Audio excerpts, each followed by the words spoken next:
Assalamualaikum warahmatullahi wabarakatuh. Alhamdulillahirabbil alamin wassalatu wassalamu ala asrofil anbiya'i wal mursalin wa ala alihi washabihi ajma'in amma ba'du. Selamat pagi, selamat siang, selamat sore maupun selamat malam teman-teman. Jumpa lagi dengan saya Muhammad Muslimin Ilham di materi menggambar teknik tentang ukuran standar atau penunjuk ukuran dalam menggambar teknik gitu ya. Apa sih yang dimaksud dengan ukuran standar atau penunjuk ukuran? Nah, itu untuk slide selanjutnya. Penunjuk ukuran merupakan syarat penting untuk melengkapi gambar teknik ya. Jadi penunjuk ukuran itu merupakan syarat yang sangat penting untuk melengkapi gambar teknik. Tanpa adanya penunjuk ukuran, gambar teknik pun juga kurang sempurna, tidak sempurna ya. Tidak bisa dikerjakan gitu ya. Di sini yang poin pertama adalah mencatat atau menulis semua ukuran yang diperlukan untuk membuat potongan benda kerja ya. Jadi semua yang keterangan-keterangan terkait dengan gambar itu dicatat atau ditulis semua ukuran-ukurannya untuk membuat potongan benda kerja ya. Entah jadi akan diketahui berapa ukurannya setiap potongannya, mungkin tingginya dan lain sebagainya. Kalau poin selanjutnya adalah meskipun dengan mencatat semuanya, namun juga jangan menulis nilai ukur itu terlalu banyak yang tidak perlu atau tidak masuk akal ya. Jadi hanya poin-poinnya saja lah. Jadi ya, jadi poin-poinnya saja, tidak perlu menambahkan simbol-simbol yang tidak diperlukan atau mungkin model tulisannya dibentuk-bentuk dan lain sebagainya ya.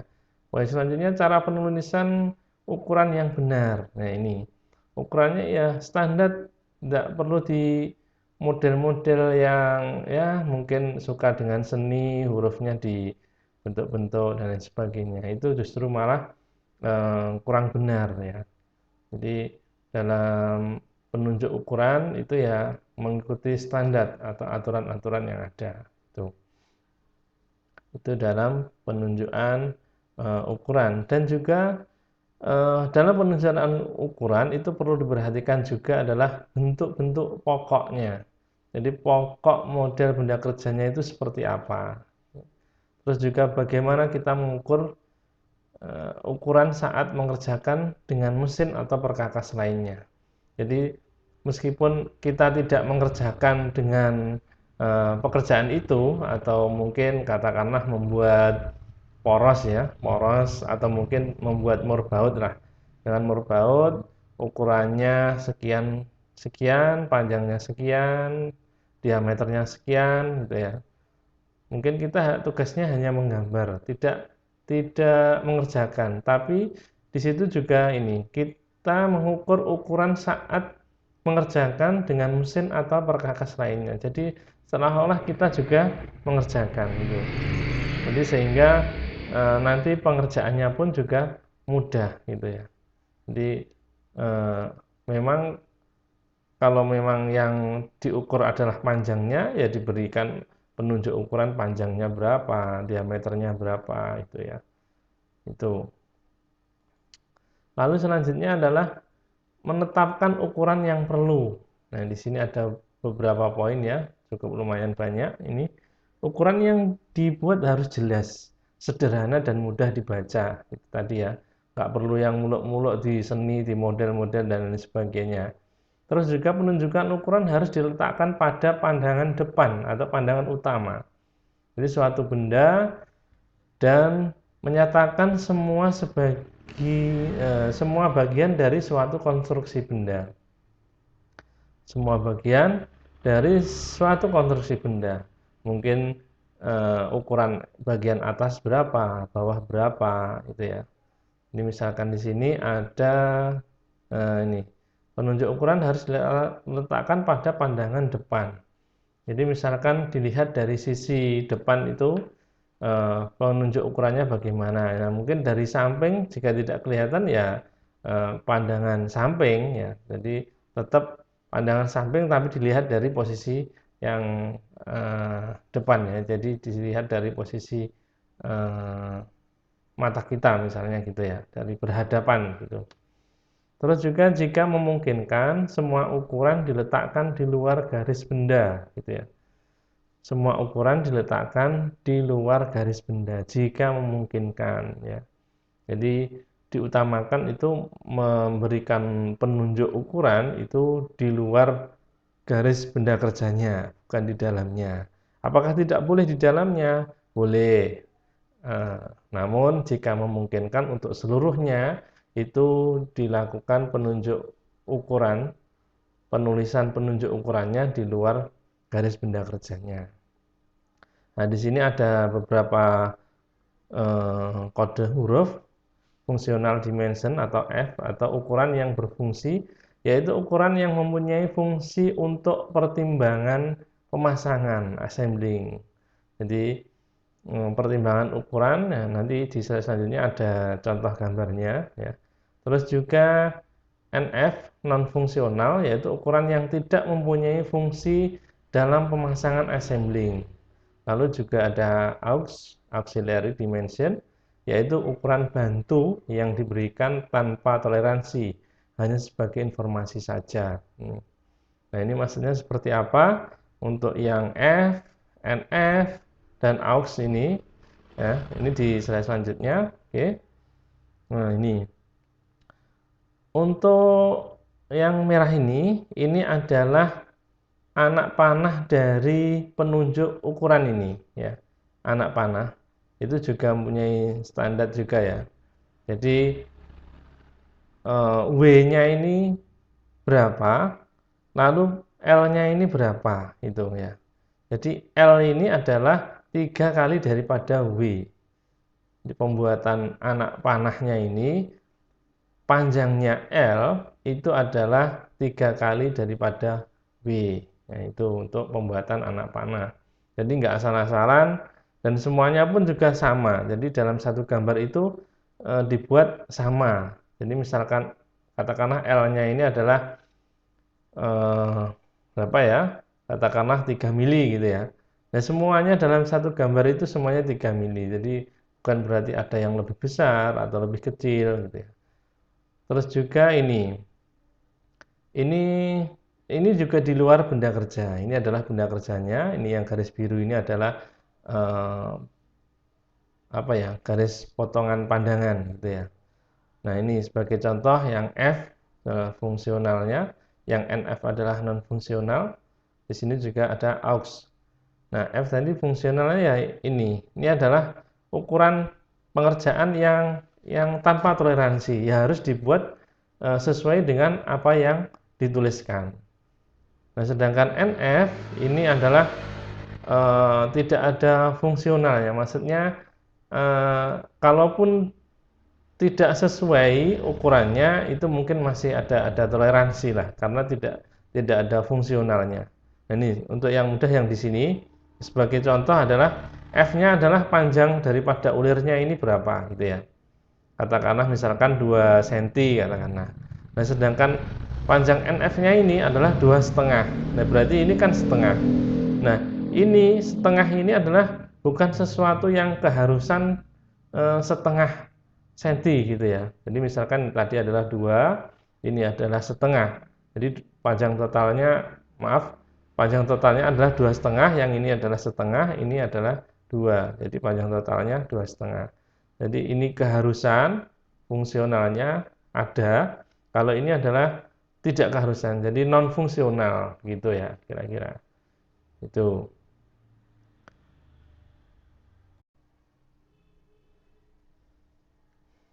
Oke, yang selanjutnya adalah penunjuk ukuran. Terdapat dua tipe bentuk ukuran yang dipergunakan. Nah, ini dua tipe ini. Yang pertama adalah dimensi ukuran-ukuran dari komponen geometri suatu bagian diameter silinder atau lebar sebuah lingkaran atau lubangnya ya. Jadi dimensi ukurannya itu berapa. Yang kedua adalah dimensi lokasi penempatan semua komponen geometris yang mempunyai hubungan satu sama lain. Jarak antara bagian. Ya, ini yang pertama ini adalah dimensi ukurannya. Diameternya berapa ini? Ya, diameternya ini diberikan keterangan di sini.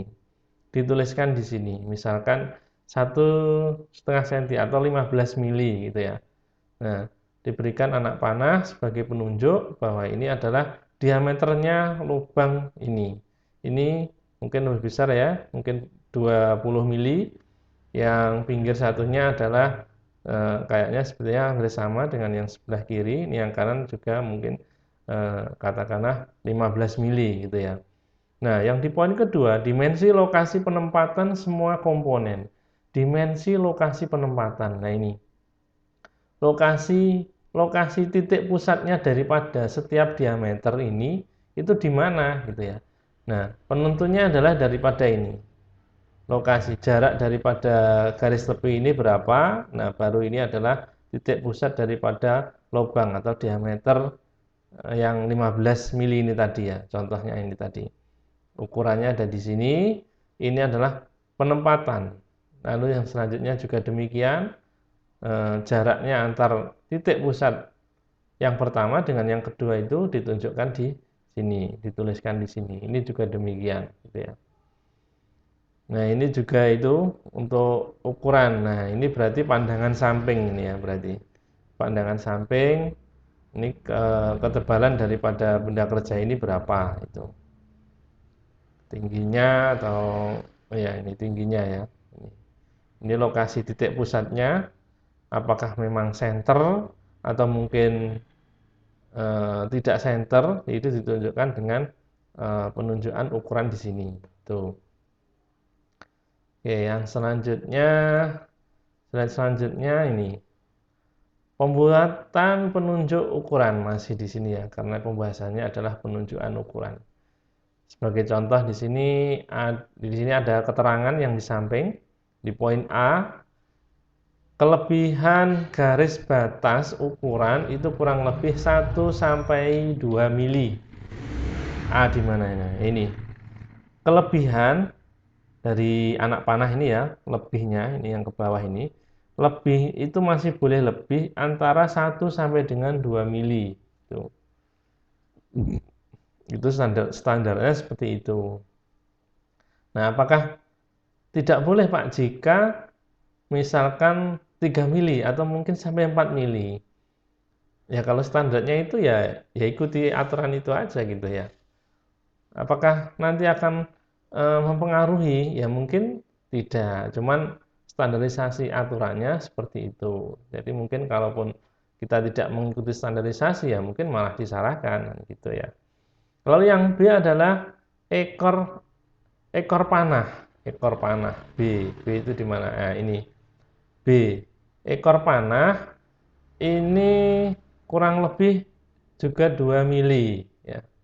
Juga 2 mili ekoran anak panahnya ini. Ini karena kenapa anak panahnya di luar? Ini mungkin karena kalau diletakkan di dalam itu penuh ya. Karena mungkin ini terlalu kecil ukurannya sehingga anak panahnya ditaruh di luar gitu. Lalu yang C, tinggi angka ukuran C. Nah, ini dituliskan. Misalkan ini adalah angka 5. C, tingginya itu berapa? Tinggi ukurannya kurang lebih adalah 3,5 mili. Tuh. Jadi kita tuliskan dengan ketinggian angkanya, angka penunjuk ukuran ini adalah 3,5 mili. Nah, tuh. Nah, untuk memudahkan biasanya pada penggaris gambar itu ada mal atau sablon gambarnya untuk memudahkan sehingga ukurannya tetap ya memudahkan penggambar tingginya ya mengikuti sablonnya itu gitu ya. Kalau kita tidak menggunakan sablon apakah boleh? Boleh. Yang penting sesuai dengan standar ini. Tingginya adalah kurang lebih 3,5 mili. Yang D adalah jarak angka ukuran dari garis ukuran. D, mana ini? jarak angka ukuran dari garis ukuran kurang lebih 1 mili. Nah, ini sebagai contoh ini dituliskan adalah tingginya ini adalah 20 mili. 20 mili. Nah, penempatan penulisan huruf atau angka yang 20 ini jaraknya dari garis yang merah ini adalah 1 mili, kurang lebihnya 1 mili. Lalu yang E, jarak garis ukur terhadap garis benda. Yang E, di mana E ya? Ya ini. Jarak garis ukur dengan garis benda. Nah, ini yang biru atau hitam, yang hitam ini ya. Hitam adalah garis benda kerjanya, yang merah adalah garis ukurnya. Nah, jarak antara garis benda kerja atau yang ini ya, atau yang di sini tadi, nah ini jaraknya ini kurang lebih 10 mili atau 1 cm. Nah, itu keterangannya seperti itu. Dan selanjutnya ada F. F di sini jarak antar tiap garis ukuran. Ini karena ada 2 garis penunjuk ukuran ya. Kurang lebih 10 mm. Bila ruang gambar tidak memungkinkan dapat dikurangi asalkan serasi gitu ya. Apakah harus 10 mili? Tidak harus. Nah, ini disampaikan di yang keterangan F ini boleh dikurangin, cuman bisa dipandang itu enak, bisa serasi gitu ya. Dan kalau bisa juga disamakan, jadi dalam keseluruhannya ini misalkan jaraknya dikurangi menjadi 9 atau mungkin 8.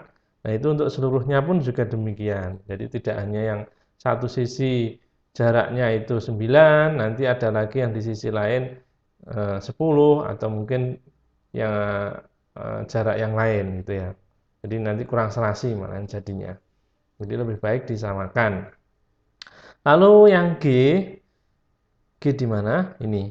Ukuran yang tidak mungkin dibuat anak panah dapat diganti dengan titik atau garis miring. Nah, ini sebagai contoh. Karena mungkin jaraknya ini terlalu sempit ya, terlalu kecil. Kalau dibuat anak panah itu malah gandeng ya, nampaknya tumpuk, tidak terlihat malahan. Jadi dituliskan dengan titik ataupun garis. Ini contoh yang sebelah kiri ini adalah pakai titik. Ini garis bantu. Lalu yang pinggir-pinggir ini anak panah. Lalu di sini pakai titik-titik. Nah, kalau ini atau disampaikan di poin G atau garis miring. Garis miring ya. Itu untuk pembuatan penunjukan ukuran. Ini standarisasinya seperti itu.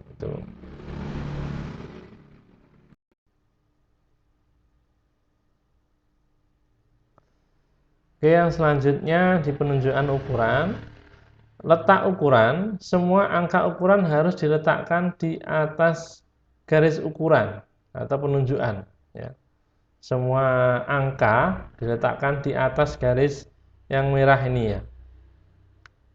Ukuran horizontal terletak di atas garis ukuran, ukuran vertikal terletak di sebelah kiri garis ukurannya. Caranya dengan memutar kertas gambar 90 derajat searah jarum jam. Searah jarum jam. Saya kira kebalikannya ya, karena penulisannya seperti ini ya. Oke. Di sini di atasnya, ini di sebelah kirinya. Oke. Oh, maaf, maksudnya ya benar ya ini. Ukuran vertikal terletak di sebelah kiri garis. Nah, ini sebelah kiri. Nah, ini benda kerjanya diputar, lalu dituliskan angka penunjuk ukurannya. Itu. Ya, saya kira mudah ya. Oke. Lanjut. Penunjuk ukuran angka-angka ukur yang tidak horizontal dan maupun vertikal harus ditulis sesuai garis ukurannya.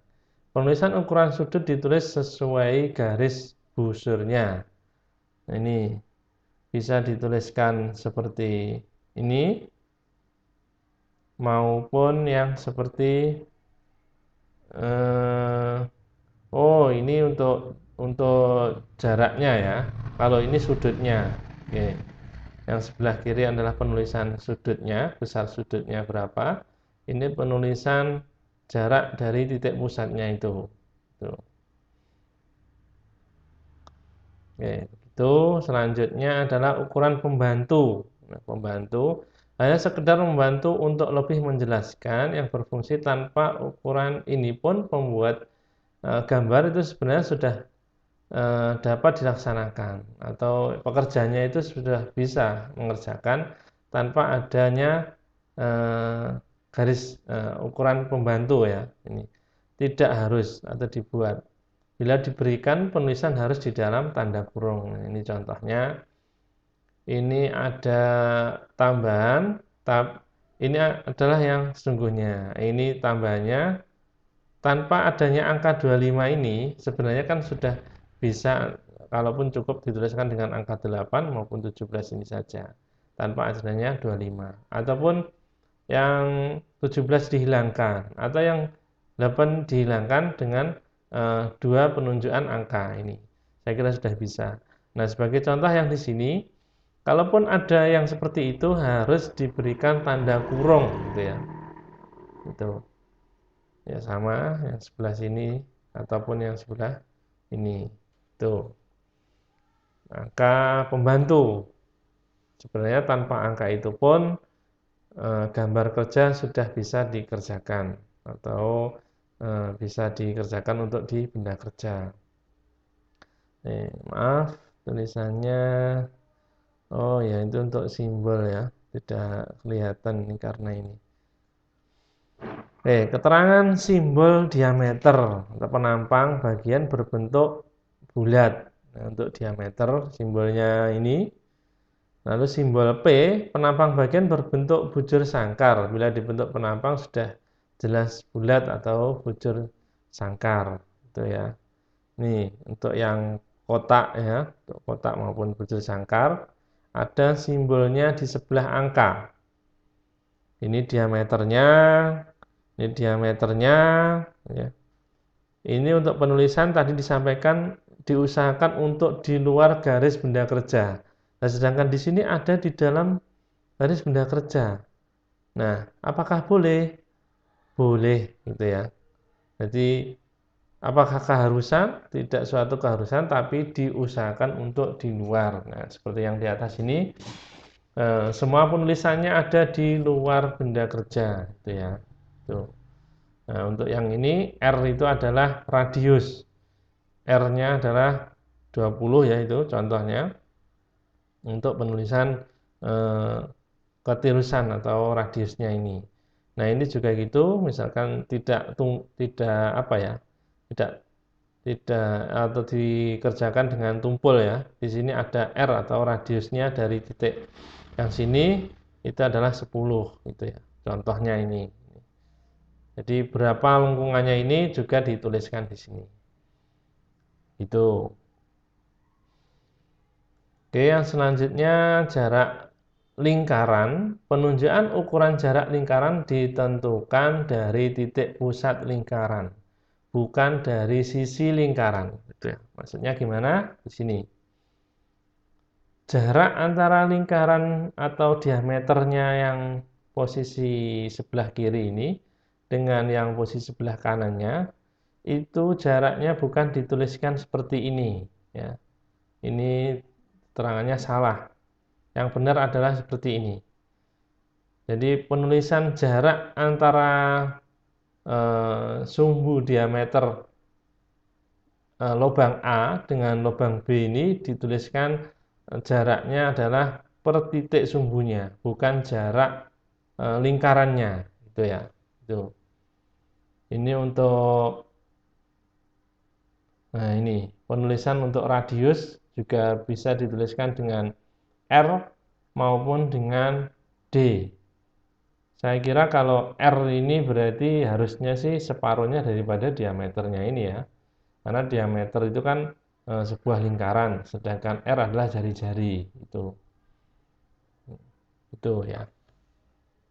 Oke, yang selanjutnya diameter bola atau tali busur atau busur dan sudut. Nah, ini penulisannya. Nah, ini bolanya berapa? Mungkin ada keterangan bola diameternya sekian gitu ya. Ataupun tanpa ada tulisan bola pun juga saya kira ya pengerjanya pun juga sudah paham bahwa ini adalah diameter 24 diameternya, atau lingkarannya adalah lengkungannya ini adalah diameter 24. Ini pun juga demikian, bola dengan diameter 60. Nah, ini untuk yang penulisan tali busur ya, ini tali busur, busur maupun sudut. Ini untuk penulisan yang pakai tali busur ya. Jadi ini lurus. Nah, ini perbedaannya kalau yang di busur ini penunjuk ukurannya adalah melengkung, mengikuti garis benda kerjanya ini. Nih, kalau yang di sini jaraknya ini berapa? Kalau di sini adalah jarak lengkungnya, gitu ya. Jadi ada keterangannya ARC. Pastinya kalau melengkung kan lebih panjang. Nah, ini sebagai contoh kalau jarak antar titik ini adalah 100, mungkin lengkungnya ini adalah 105 itu. Yang di sini juga gitu, sudutnya berapa? Sudutnya adalah 42. Kalaupun yang di sini pun boleh secara demikian ini untuk sudut itu. Itu ya untuk penulisan sudut. Nah, selanjutnya ini pun juga sudut. Nah, ini contohnya. Ini saya kira keliru ya, bukan 45 ini. Ini lebih besar daripada 90 ini. Nah, ini yang ini 30 penulisannya seperti itu, yang ini 45 penulisannya penunjuk ukurannya seperti ini ya.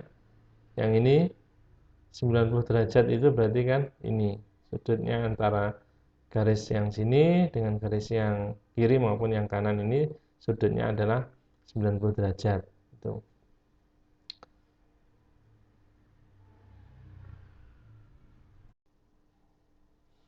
Oke, selanjutnya contoh yang lain masih di penunjukan ukuran, susunan ukuran untuk yang paralel. Ini cara pemberian ukuran ini yang lebih dipertimbangkan ukuran yang dipentingkan ya, maksud kami yang lebih dipentingkan ukuran-ukuran untuk tiap elemen terhadap suatu garis referensi atau titik dasarnya. Nah, sebagai contoh ini, mungkin titik dasarnya ini garis tengahnya, ini susunan ukuran paralel.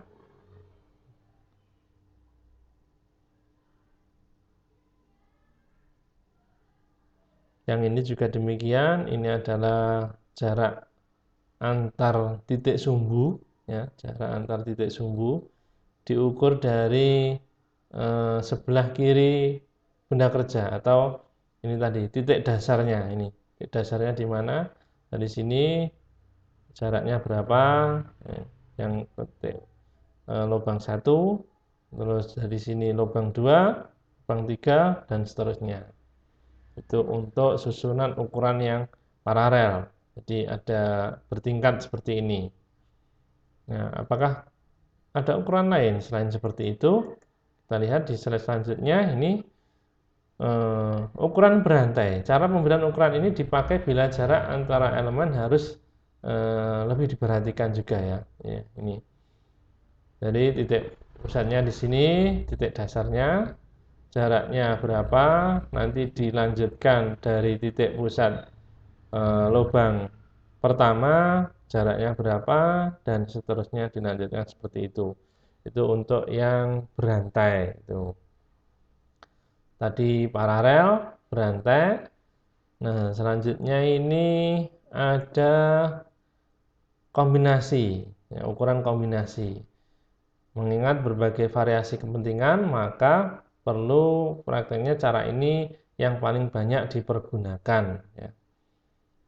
Jadi untuk mungkin lebih jelas ya, karena banyak keterangan. walaupun sebenarnya eh, tidak perlu ya. Misalkan ini sudah ada jarak dari sini berapa, ini berapa kan sudah ketahuan ini totalnya. Berarti di sini ada ukuran bantu tadi ya, harus ada kurungnya gitu ya di antara salah satu, apakah yang di atasnya ini, apakah yang paling bawah ini. Itu.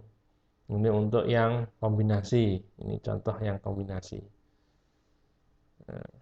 Oke, mungkin begitu untuk tentang materi penunjuk ukuran ini.